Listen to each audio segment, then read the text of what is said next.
Bonsoir à toutes et à tous et bonsoir Chérif. Bonsoir Sarah, bonsoir à tous. Alors nous allons démarrer cette édition avec toi puisque tu nous reviens fraîchement du Palais de la République où le chef de l'État Macky Sall a reçu des mains de Moustapha Niasse, le coordonnateur du dialogue national, les conclusions des rapports issus des 8 commissions établies.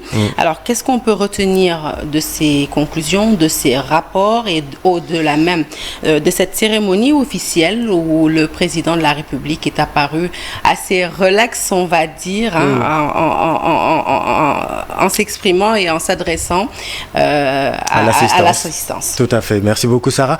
En réalité, ce dialogue national est un continuum de celui qui a été lancé, souvenez-vous, en 2019 sous la férule de monsieur Famara Ibrahima Sagna. Vous l'avez dit, le président Macky Sall a reçu des mains de Moustapha Niasse, qui est le haut représentant et coordonnateur du dialogue national, et le président de la République a reçu les 8 rapports des commissions techniques de pilotage, 8 rapports, 9 au départ, et la 9e, c'est la commission de synthèse dirigée par Madame Marie-Angélique Savané. Et comme je l'ai dit, on a dit dialogue national, mais en réalité, le sentiment, c'est que c'était un arrangement politique. Quand bien même les questions politiques divisent et créent beaucoup de secousses dans la nation, c'est important de poser le débat politique et d'en parler afin de trouver ces consensus. La réalité, c'est que la politique a occulté les autres sujets. Marie-Angélique Savané, au pupitre dans sa prise de parole, a fait exprès de commencer par rapporter les autres sujets en parlant des rapports des autres commissions, que ce soit la commission paix et sécurité, très importante également, la commission économie. Elle a terminé par la commission politique qui a attiré, on va dire, l'attention naturellement de toute l'assistance, et on a beaucoup parlé de ces questions politiques, des accords et des désaccords ou des non-accords, comme l'a dit le président Moustapha Niasse. Un dialogue au pas de course, tenu tambour battant pour évacuer donc ces épines politiques. On peut parler de la question du 3e mandat, on peut parler également de la participation de Khalifa Sall et de Karim Ouad. Des accords ont été trouvés sur ce dernier sujet-là. L'un dans l'autre, il était important de dialoguer, et le président de la République, Macky Sall, l'a rappelé. Il est revenu sur la nécessité de dialoguer. Je vous propose de l'écouter. Nous sommes basés sur les ressorts de notre culture, de notre patrimoine culturel, j'allais dire, pour nous parler. Pour nous parler, parce qu'il y a des moments dans la vie d'une nation, il faut pouvoir s'élever et aller à l'essentiel. Et c'est cela qui a été noté. Je voudrais saluer surtout les acteurs de l'opposition. On leur disait, oui, vous allez perdre votre temps, il ne se passera rien. Quoique le rapport montre qu'en dialoguant, on peut obtenir des résultats qu'on n'aurait jamais eu, jamais sans le dialogue. S'il n'y avait pas de dialogue, on n'aurait pas trouvé ce consensus. Voilà donc le chef de l'État qui s'est également prononcé sur la question qui agite, on va dire, l'espace politique. Il s'agit du mandat, et cette fois-ci, il n'a pas fait dans le ni oui ni non. Il a plutôt décidé de prolonger le suspense. Chérif. La question du mandat, ou le nœud gordien, le chiffon rouge qui chamboule carrément l'actualité politique ces dernières années. Là aussi, comme tu l'as dit Sarah, le président a prolonger le suspense, puisqu'il ne va pas se prononcer, il ne s'est pas prononcé aujourd'hui, il ne le fera pas demain non plus. Il a donné rendez-vous plutôt après la Tabaski pour un message à la nation, pour enfin le délibéré national. Je vous propose d'écouter le chef de l'État. Répondre, parce que maintenant le moment est venu pour répondre. Pas avant, mais c'est pas aujourd'hui. Je ferai un discours à la nation. J'apporterai ma réponse qui ne peut pas dépendre du contexte dans lequel nous évoluons. Il faut que cela soit clair. Il y a beaucoup d'excitation. Qui écrit par-ci, des rapports par-là, ce n'est pas ça qui va déterminer les choix du président de la République, croyez-moi. Ça va être un choix libre, souverain, qui s'exercera et qui sera expliqué au pays, quel qu'il soit, et qui sera assumé, tel qu'il soit. Donc ça, c'est pour bientôt. Donc li ci des yàggatul mën nañ ko xaar ñu tabaskee ba pare rek ñu song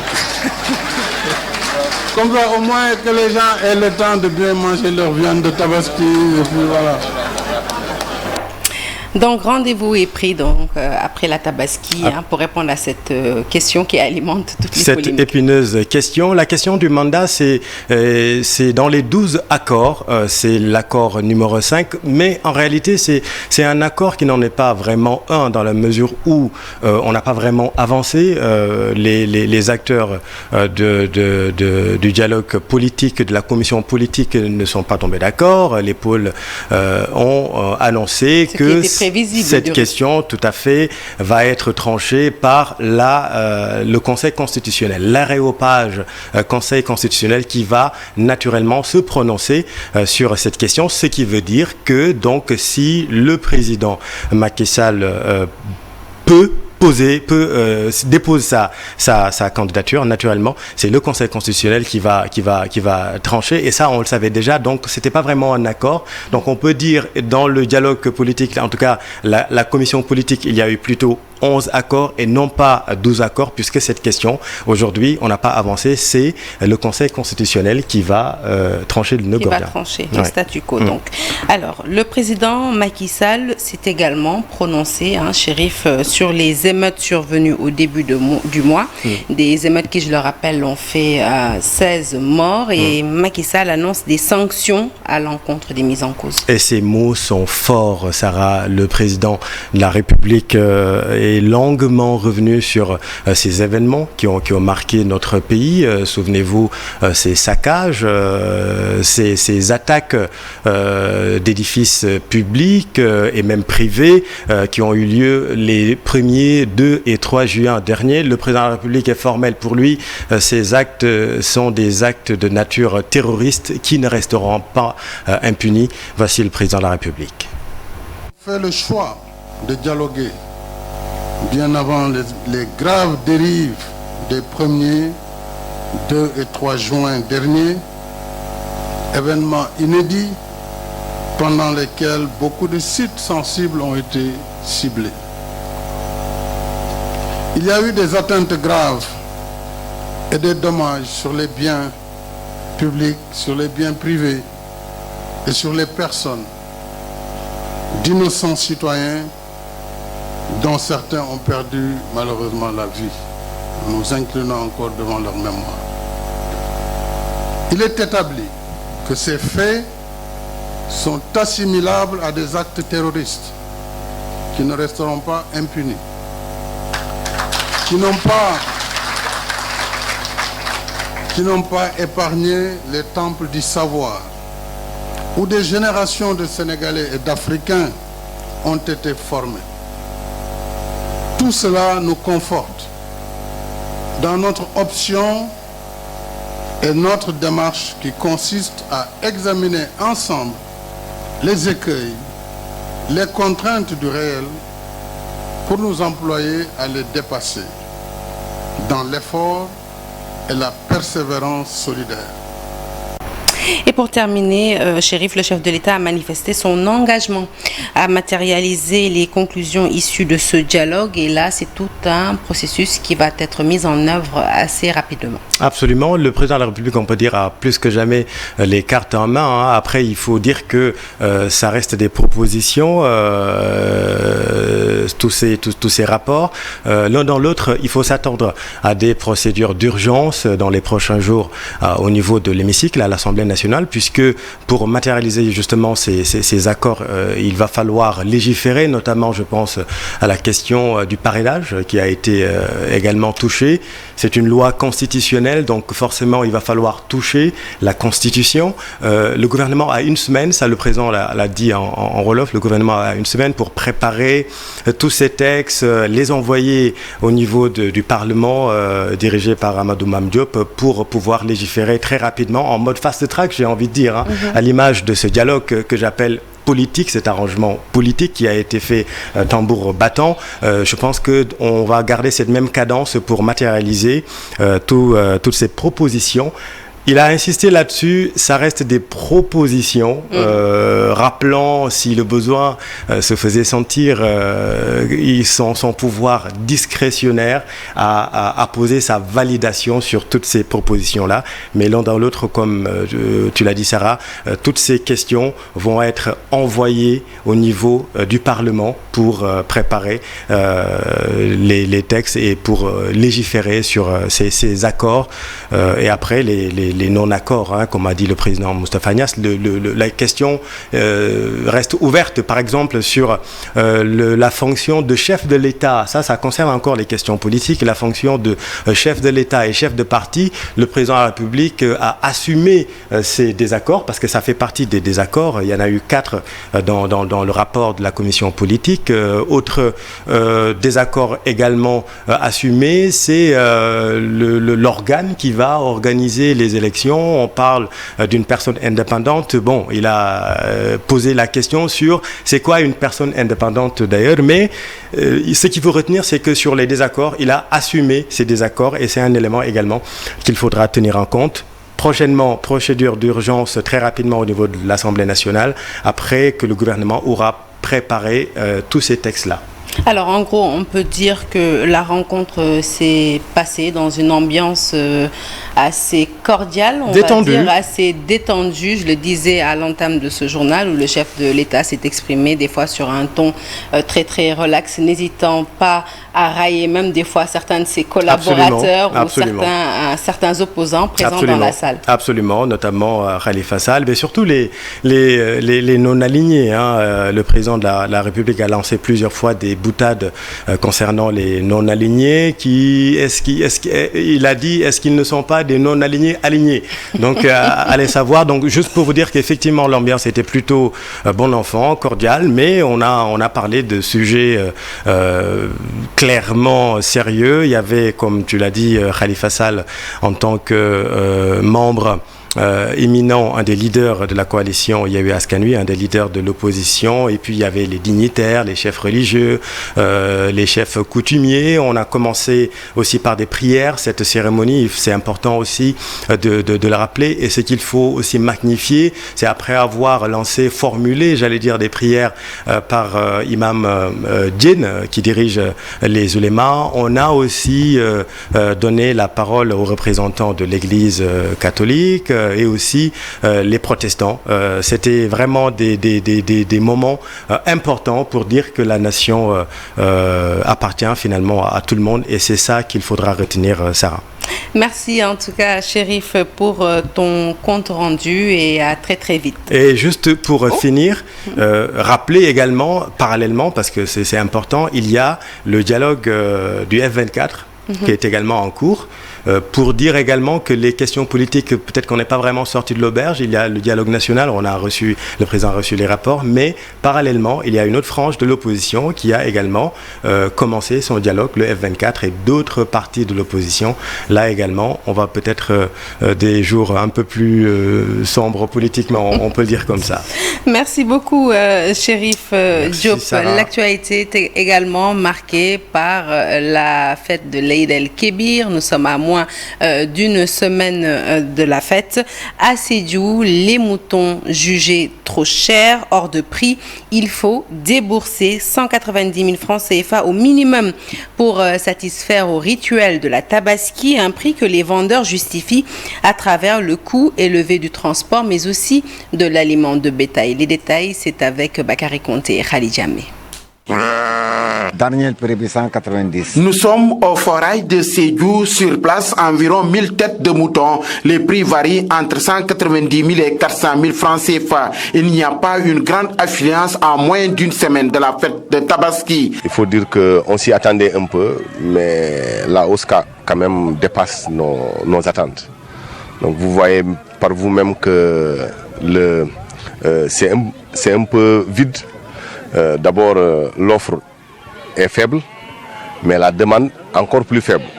Pas parce que les gens n'en ont pas besoin, mais parce que les prix ne sont pas du tout abordables. Face à cette situation, Kéba Ndao invite l'État à revoir ce problème. Les prix sont très élevés et je ne pense pas qu'au moment où nous sommes, que les populations de Sédhiou peuvent se procurer de moutons.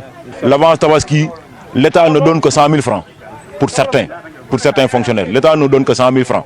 Et ces 100 000 francs-là, toi, tu es obligé de mettre encore la main dans la poche pour pouvoir mettre quelque chose sur les 100 000 francs-là et acquérir un mouton pour la fête de Tabaski. Donc, au-delà du mouton, il y a aussi les enfants. Moïdou Babou, vendeur, explique cette situation par la cherté du transport et l'aliment des bétails. Nous sommes dans des difficultés. Le sac de foin coûte cher. Il est vendu à 10 000 francs ici à Sédhiou.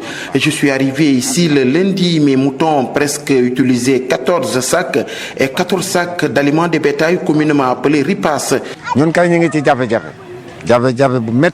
Alassane Diallo, venu de la région de Tamba, abonde dans le même sens. Il faut que les prix soient élevés car tout est cher. Le foin est coûteux, le transport aussi de Tamba jusqu'à Sédhiou. Nous payons 350 000 à 400 000.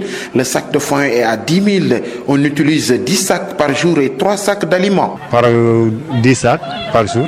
À moins d'une semaine de la fête de Tabaski, beaucoup de pères de famille n'ont pas pu toujours trouver un mouton. Et nous quittons Sédhiou, destination Thiès. Sur place, les foirailles sont bien approvisionnés. Toutefois, même son de cloche du côté des consommateurs, les moutons coûtent trop cher. À quelques jours de la Tabaski, c'est naturellement le grand rush au niveau de ces points de vente. Les agents du service d'hygiène ont pris les devants et sont déjà en campagne de sensibilisation sur là où les conduites à tenir pour éviter tout souci de santé. Charanta Diop, c'est la tire. De Toubatoul en passant par Seoraï Pekes, dans ces marchés à bétail, on a constaté qu'il y a suffisamment de moutons pour toutes les bourses. Ici, nous sommes au forail de Pekes. Il y a suffisamment de moutons dans ces forails, mais nous n'avons pas encore vu de clients. Les prix varient entre 100 000 et 300 000 francs. 175, 200, Ici, dans ce marché, les moutons coûtent cher. Il est difficile d'avoir un mouton à moins de 100 000 francs. Compte tenu du déficit enregistré à Dakar, la plupart des clients viennent de la capitale. Nous avons constaté que beaucoup de clients viennent de Dakar. C'est parce qu'il n'y a pas assez de moutons dans la capitale. Ces agents du service d'hygiène de Thiès se sont fortement déployés au niveau des forailles pour une campagne de sensibilisation sur la conduite à tenir en matière d'hygiène et de propreté. Comme il y a un risque qui est constaté du fait que pratiquement les gens de Dakar se rabattent vers la région de Thiès, on aura vraiment une très grande fréquentation donc, au niveau de ces lieux de vente. C'est pourquoi on profite de l'occasion également pour renforcer la sensibilisation, pour vraiment avoir dans ces lieux-là des conditions optimum pour permettre aux gens de venir acheter leurs moutons et de repartir sans avoir de difficultés sur le plan sanitaire. Renforcer la sensibilisation, surtout avec les personnes qui vendent des denrées alimentaires. De sensibiliser aussi les vendeurs de moutons pour qu'ils puissent distinguer donc des maladies qui peuvent être transmises de l'animal à l'homme. Ces pères de famille sont toujours dans l'angoisse. Ils veulent voir ces points de vente s'approvisionner en moutons avec des prix abordables. La couture à l'épreuve du numérique, c'est le titre du dossier du jour. Nombreux sont les tailleurs qui choisissent de s'adapter aux nouvelles technologies pour un gain de temps et plus de profit. De nouvelles machines appelées communément ordinateurs sont utilisées pour les broderies. Une nouvelle trouvaille loin de faire l'unanimité chez certains professionnels du ciseau qui à l'heure actuelle mettent les bouchées doubles pour honorer leurs engagements. Un dossier signé Fatima Touré, Maudou Diop et Amadou. Assis sur leur machine à coudre, la fatigue se lit sur leur visage. À quelques jours de la fête de Tabaski, les tailleurs sont à pied d'œuvre pour honorer leur engagement. Dans les ateliers visités, les professionnels de la ciseau tiennent à satisfaire leurs clients. Nous nous investissons à fond pour satisfaire la clientèle. Même si c'est un travail éprouvant, nous tenons à respecter nos engagements. La tendance du moment est la broderie par ordinateur, mais aussi le 217.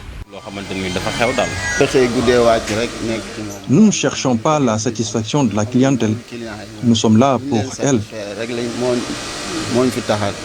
D'ailleurs, pour y parvenir, ils sont obligés de s'adapter au numérique. Des machines ultra-modernes à l'image de celles appelées ordinateurs viennent à la rescousse. Parce que les machines qu'on utilise, c'est des machines ultra-modernes assistées par ordinateur. C'est-à-dire, si tu veux faire broderie, n'importe quelle broderie, tu fais votre design à partir de votre ordinateur, tu transfères ça, tu importes ça dans un clé par exemple USB, tu mets ça dans votre machine ordinateur. Il va réaliser le modèle que tu as dessiné. Donc c'est vraiment, nous sommes vraiment, on peut même dire que c'est l'émergence quoi, comme les Marocains, les Turcs. Nous sommes sur cette voie quoi. Même si d'autres préfèrent toujours le rendu des anciennes machines de couture comme le 217. C'est vrai que les machines ordinateurs sont ultra modernes, mais moi je suis plus à l'aise avec la broderie 217. Et avec cette machine, la créativité est mise en avant. En plus, il ne faut pas aimer la facilité, car après tout, la couture, c'est de l'art. Et avec cette machine 217, je crée beaucoup de modèles, mes propres modèles. Par ailleurs, certains d'entre eux ont trouvé d'autres astuces.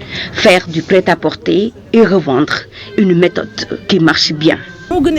C'est plus avantageux aujourd'hui de coudre des habits prêts à porter et revendre. Les gens n'ont plus le temps de faire des allers-retours chez les tailleurs.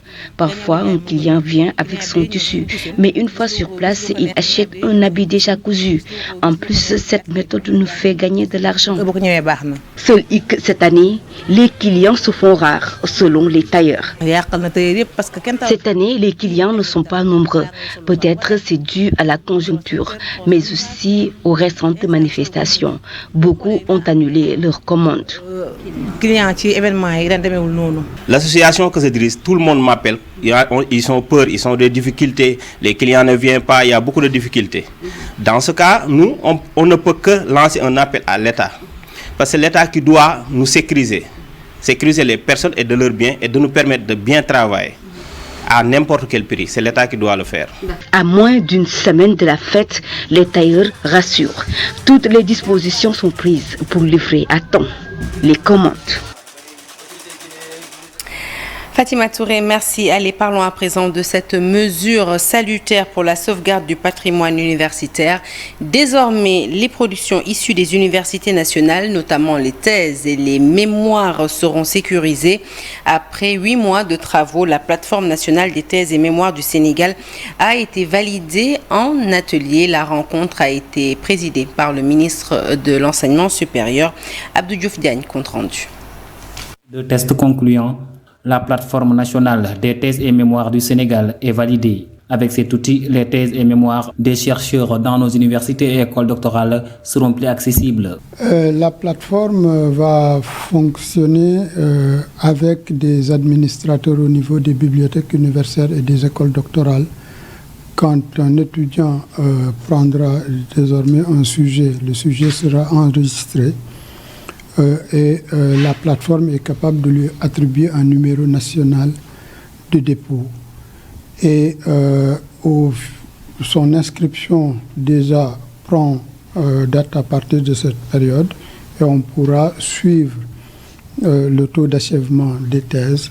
La mise en place de cette plateforme intervient dans un contexte où les archives ont été incendiées. Dans nos universités, une plateforme pour toutes les publications scientifiques verra bientôt le jour, selon le ministre de l'Enseignement supérieur. Oui, les perspectives, donc, c'est, comme j'ai dit, une plateforme au-delà des mémoires et des thèses, une plateforme pour toute publication scientifique au Sénégal, ce qui permettra de donner une plus grande visibilité de notre recherche parce que, à cause du fait que les archives sont faites de façon parcellaire, peut-être qu'on sous-estime le volume de recherche qui se fait dans notre pays.